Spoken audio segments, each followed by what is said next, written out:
Tantor Audio, a division of Recorded Books, presents The Case for Dividend Growth, Investing in a Post-Crisis World, by David L. Bahnsen, narrated by Walter Dixon. Publisher's note: this audiobook refers to figures included in the print and e-book editions of the book. Introduction. One's destination is never a place, but rather a new way of looking at things. Henry Miller. The late 1990s were not merely a profitable time to be investing in stocks. They were exhilarating. The leg of the bull market that lasted from 1995 through early 2000 created annual returns in the S&P 500 that are almost impossible to believe. 1995, plus 37.58%. 1996, plus 22.96%. 1997, plus 33.36%. 1998, plus 28.58%. 1999, plus 21.04%. And these returns in the broad index S&P 500 do not even touch those of the technology-heavy NASDAQ. 1995, plus 39.92%. 1996, plus 22.71%. 1997, plus 21.64%. 1998, plus 39.63%. 1999, plus 85.59%. These average annualized returns of 41.9% for the NASDAQ and 28.7% for the S&P 500 speak to the exuberance of the second half of that decade. But they fail to capture the sociology of the era, the poetry of the moment, if you will. With returns like those, particularly ones so focused in limited sectors or just one sector, discussions about traditional concepts like asset allocation, diversification, risk management, fundamental analysis, intrinsic value, and yes, dividend growth were seemingly obsolete, foreign, unnecessary, laughable, or even contemptible. Apart from the impact this leg of the bull market had on the way investors approached their portfolios and retirement savings, and apart from the way financial professionals were often moved to become performance-chasing stock jockeys by their clients as much as any other force, the society itself reflected the excitement of the era. E-Trade became famous for iconic Super Bowl commercials touting easy access to riches through day trading in this stock frenzy. Celebrities were hired en masse to serve as spokespeople for different .com companies, brokerage firms, or other parts of the era's supply chain in new investing. Bars were filled with modestly paid people talking about the daily gains in their brokerage accounts. IPO became a household acronym.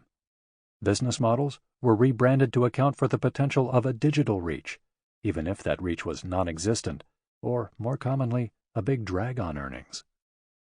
The entire story of 1995 to 1999 cannot be linked to just .com madness in the NASDAQ bubble.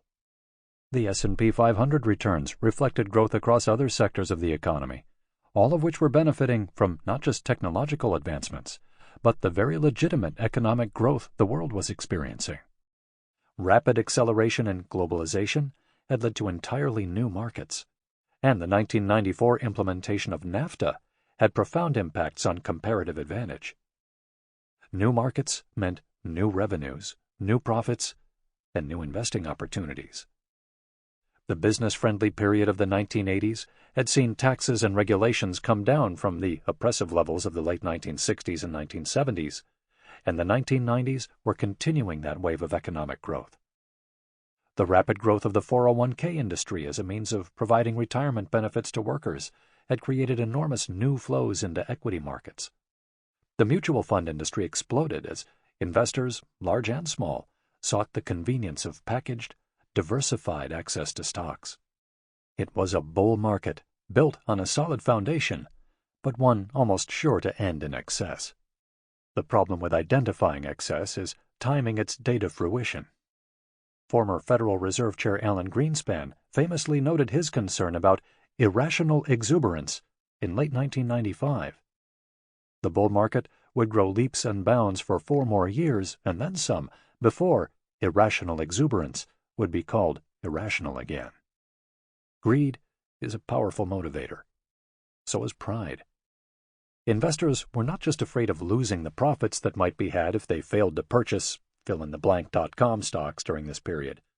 They were afraid of missing a chance to thump their chest in glory at such gains. The profit motive was key, but so was the social strata motive. The opportunity for those playing this game of big bragging rights at the gym, the lunchroom, and the weekend clubs.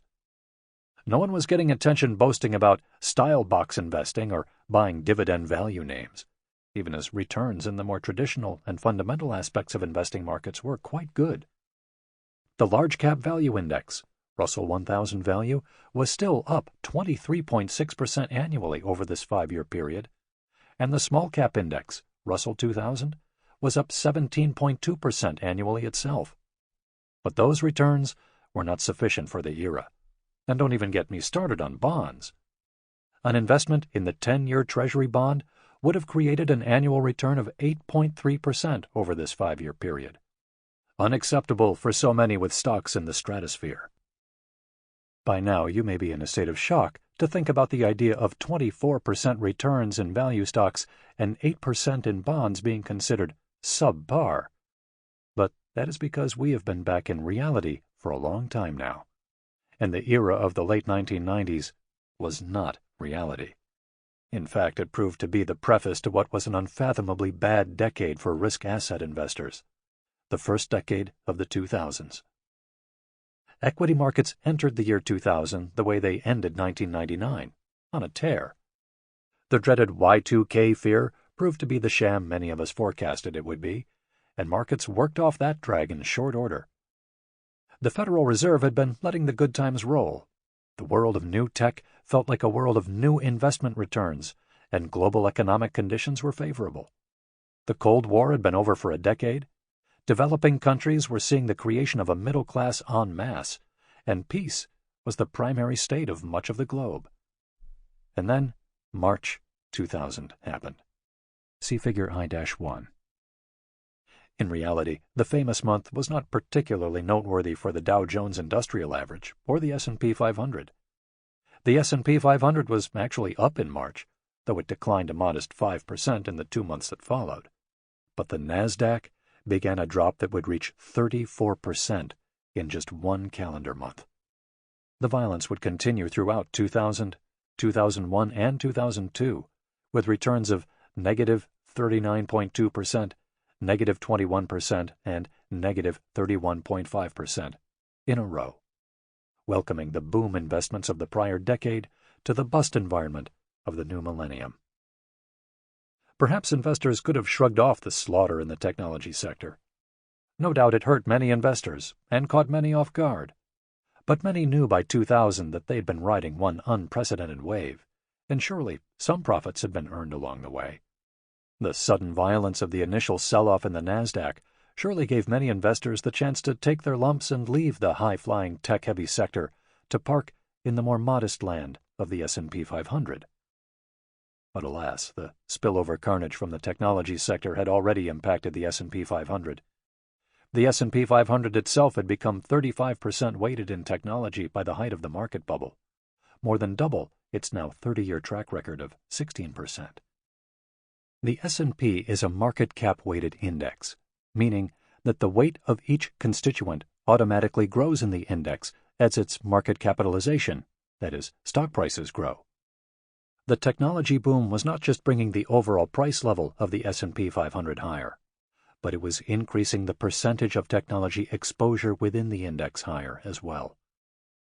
The S&P 500 closed the year 2000 down by over 9%, a rough year, but hardly the worst. The drop was attributed almost entirely to its technology holdings. The S&P technology sector dropped 29% on the year, as did the closely related S&P telecom sector. But the 35% gain in financials, 47% gain in healthcare, and 29% gain in energy all created a useful offset to the index's technology pain for the first year of the bear market that was to come. The year 2001 became a different story, for a whole different reason. While the economy worked to shake off the effects of the technology sector bust, The worldwide expansion of emerging markets was creating incredible opportunities in the materials and consumer sectors. But on September 11, 2001, disaster struck the United States of America.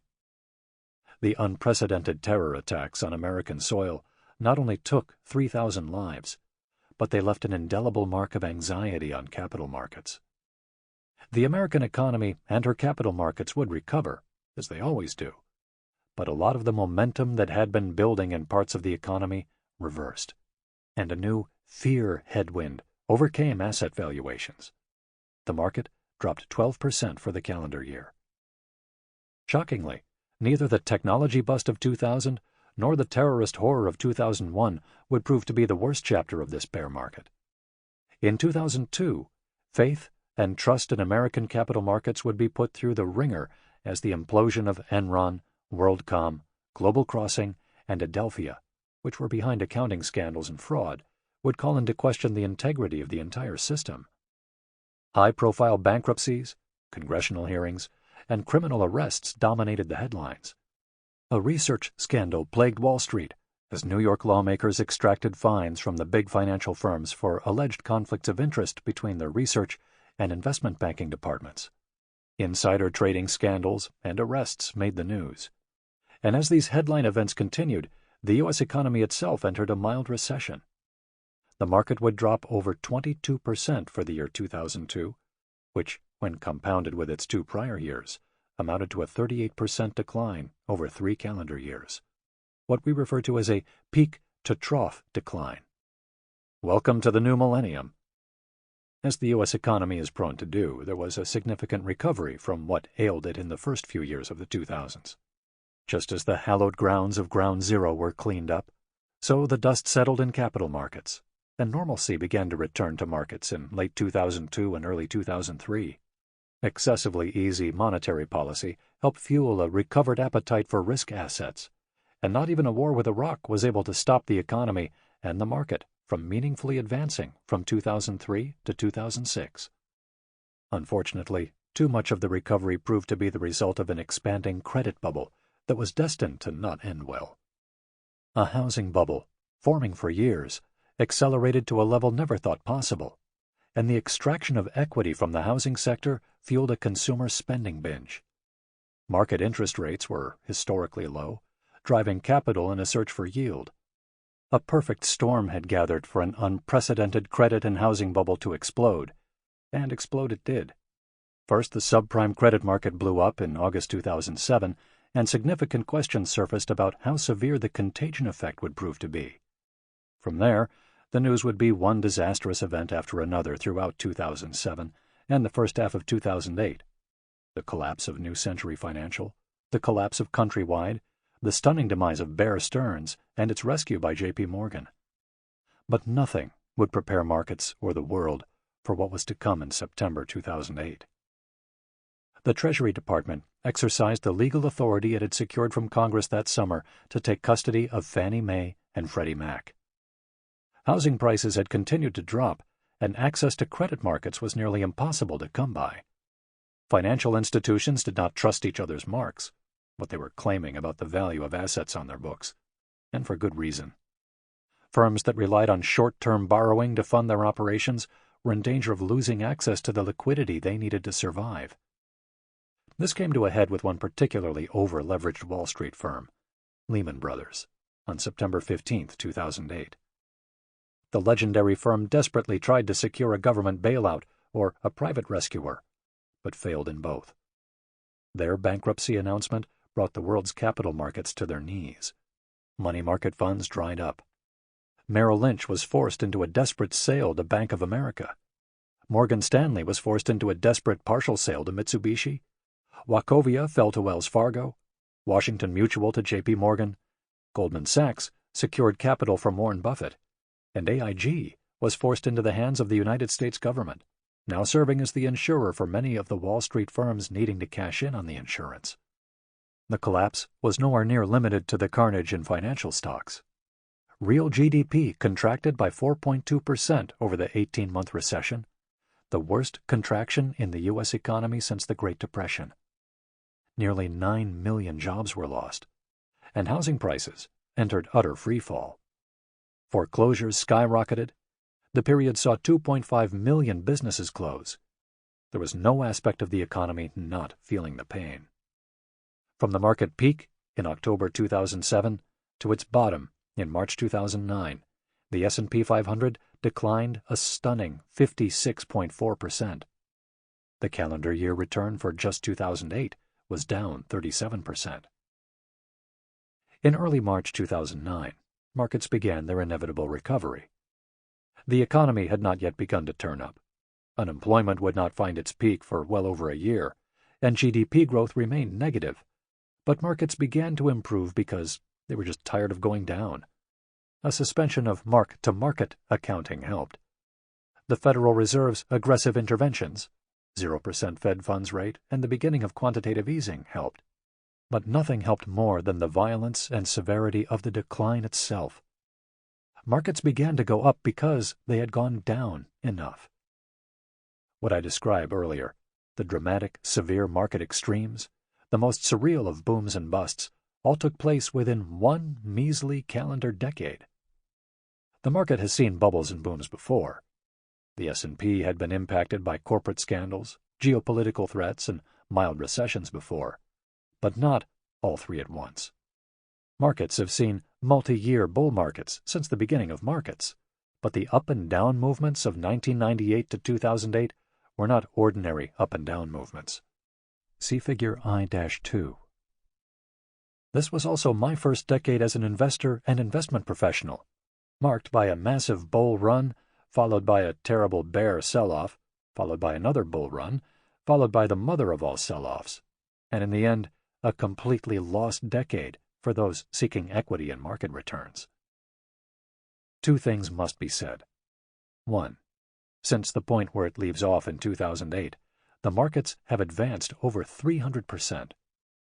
New highs were long ago made, overcoming the downturn of the financial crisis and rewarding many times over the investors who stayed faithful to the equities, despite the collapse of 2008. And 2. This was not a normal decade. Rolling 10-year periods like this have happened, but are hyper-rare. For quite a few reasons, no perspective says that that particular decade is likely to repeat itself in the same way again.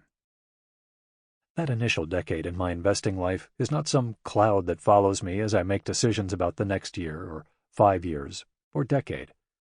Indeed, despite my complete confidence in the inevitability of disruption and distress in capital markets every so often, I strongly suspect that decade will be the worst one I encounter as a financial professional, though I surely wouldn't guarantee it. That decade did not cause me to treat certain events as normative that shouldn't be, and it did not cause me to assume the worst about capital markets for future retiree clients. But it did cause me to embark on a much fuller intellectual adventure to rethink everything I had believed about investing. The reality of the financial crisis had a profound impact on my beliefs about the role of behavioral management in an investor's financial outcomes. Hint: I believe it is basically everything that matters. I believed well before the financial crisis, and believe to this day, that the opportunity for regular investors to participate in the future earnings growth of the world's greatest companies is, indeed, the best opportunity for passive wealth creation ever invented. This belief stems from my belief that free enterprise, the engine of innovation and growth unleashed by mankind's search for a better life, is permanently investable. There is no capitalism without capital markets. And when I invest in the great equity markets that fuel modern capitalism, I am a co-participant in an extraordinary engine of wealth creation. I believe economics to be the study of human action. I believe human action seeks incentives and results that advance its quality of life. Profits get made in that pursuit, and the incentives of profit drive those very pursuits further. Public equity markets are an opportunity for me to participate in this engine, and they do so with easy access for entrance, easy ability to exit, phenomenal efficiency, and even reasonably benign tax consequences. When it comes to investing client capital, which at press time I and my co-authors at the Bahnsen Group do on behalf of over $1.5 billion of such capital, I recognize that the engines of free enterprise must be monetized in the context of individual needs, individual appetites for volatility, specific liquidity profiles, individual tax ramifications, and the timelines specific to each investor's objectives. My broad passion for capital markets, as a corollary to my passion for free enterprise, was made more specific after the financial crisis. While rising stock prices and rising market multiples may very well create an index return that meets my clients' goals, the fact of the matter is that my passion is for real companies creating real products and real services, and, from that effort, generating real profits. The accounting scandals at the beginning of the millennium reinforced that a company can be very profitable, even as they are bleeding cash. Indeed, the value destruction inside the great financial firms of Wall Street reinforces this even more. This caused me to appreciate the concept of free cash flow, something we will address much more throughout this book. I came to the realization that investors do not take on the risk of capital markets merely for the theoretical gain of profits and a system of innovation, enterprise, and all the rest. They engage in the investment activity for the actual gain. Innovative companies, serving their customers, making new markets, and creating value generate profits that result in excess cash flow, and investors can monetize their investments when a portion of that cash flow is returned to them in the form of dividends. As I was in the midst of this intellectual journey, a good friend, Luke Thews, introduced me to the work of Lowell Miller and the asset management firm of Miller Howard Investments. I became deeply influenced by the same discoveries that had so profoundly impacted Lowell Miller's beliefs about equity investing. As long as cash flows are growing year over year, why shouldn't the dividends we receive be growing year over year? And couldn't an investor in the withdrawal phase of her financial life insulate herself from the risk of withdrawing from a 10-year flat market by focusing on these dividends? And for that investor, just building and accumulating wealth for the future, couldn't they reinvest these dividends to create a compounding machine of future income? In this book, I do not suggest that what we call dividend growth investing is the only sensible way for an investor to invest, nor do I intend to suggest it is the best way. Defining best is too subjective and too silly. I do suggest that it is the right way for me to invest, for it meets the core of what I believe about investing. It is fundamental, not superstitious. It is rooted in reality, not speculation. It is thoughtful, not faddish. It is time-tested, not novel. It does not require a flavor-of-the-month approach, and it does not work for some but fail for others. It is a powerful tool for both withdrawers of capital and accumulators of capital alike. At my firm, we invest in emerging markets, fixed income alternatives, real estate, small-cap stocks, and numerous other asset classes that we believe play a role in the proper diversification of an individual client portfolio. Dividend growth stocks do not make up 100% of what we do or what we believe in, and we do not advocate this for anyone.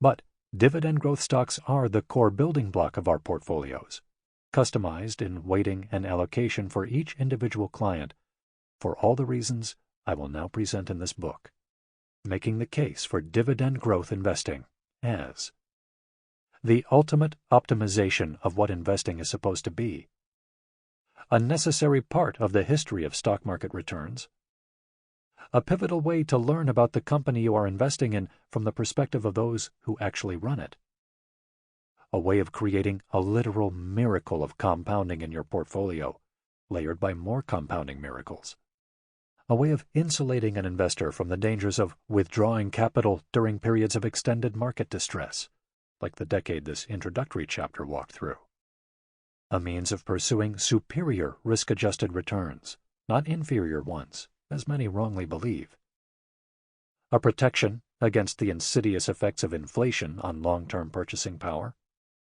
a superior tool for companies to return cash to shareholders versus stock buybacks, a strategy that requires active engagement, lest the great evil of dividend cuts sneak up while not paying attention, a bottom-up investment strategy rooted in great companies with great cash flow, not accidental high yielders.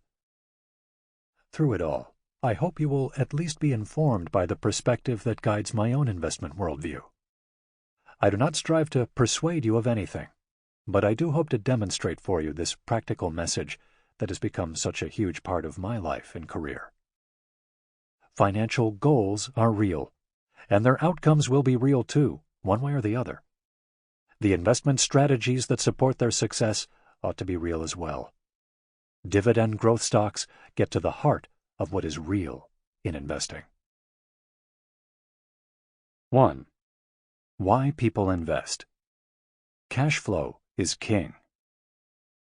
I am more concerned with the return of my money than the return on my money. Will Rogers.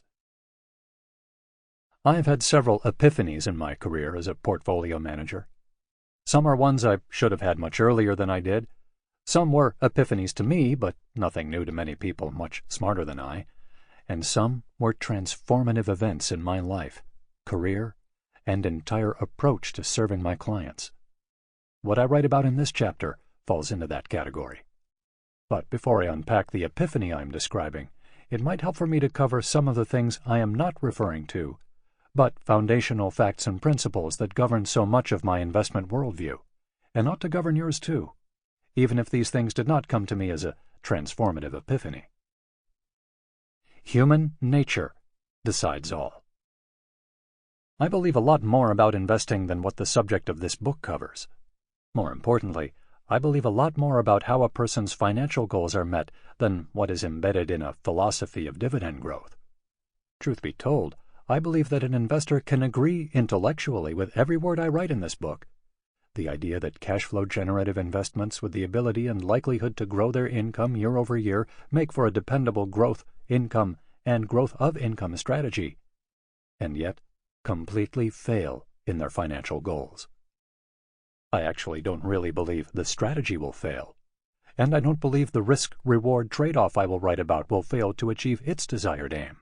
But at the cornerstone of my convictions about wealth management is that one's temperament trumps their intellect, one's emotions supersede their agreements, and that human nature is the force which must be contended with above all others. Yes, I engage the challenges of markets each and every day. Yes, designing an optimal asset allocation and constructing a productive portfolio is a daunting task. But the value added to the lives of investors who are kept from surrendering to their worst instincts is a value that surpasses all other services and work. Our industry often calls it behavioral modification, and that term is fine as far as it goes. But what I am describing is more than just the needed hand-holding when one is considering a panic portfolio exit when the markets are dropping. It is more than just talking down the forces of greed when one is presented with some harebrained, easy money idea. It involves an entire framework for the relationships we have with our clients, one that is constantly aware of the pull that psychology and emotion represent, one that seeks from the outset to respect the potency of those forces by not exposing clients to a pain or trauma which will force them into a decision they lack the will to resist. Given human nature, trust is imperative. It should be said, the framework of which I speak also recognizes that being aware of these tension points and breaking points is not possible in any quantifiable or formulaic kind of way. Dear Mr. Client, our studies show that you have a tolerance of 20% downside, but we are only down 19.5%, so you should be fine. Rather, it is the burden, the aim of the relationship, to be constantly instilling the faith, the confidence, and comfort needed so that Mr. or Ms. Client might be as armed as possible against the behavioral forces of financial catastrophe. The concept I am describing is one of trust. Investors are paying us, in some measure, to help guide them around human nature's efforts to distort their financial objectives. Our ability to do this is entirely based on that client's ability to trust us. And their ability to trust us is entirely based on our trustworthiness. It is a virtuous cycle if ever there was one. We do not believe we earn the trust of clients if we lie to them. We believe that what we represent to clients and what we do on their behalf must be rooted in truth or reality. If we tell a client there is a high-flying momentum growth stock that is Sample complete. Ready to continue?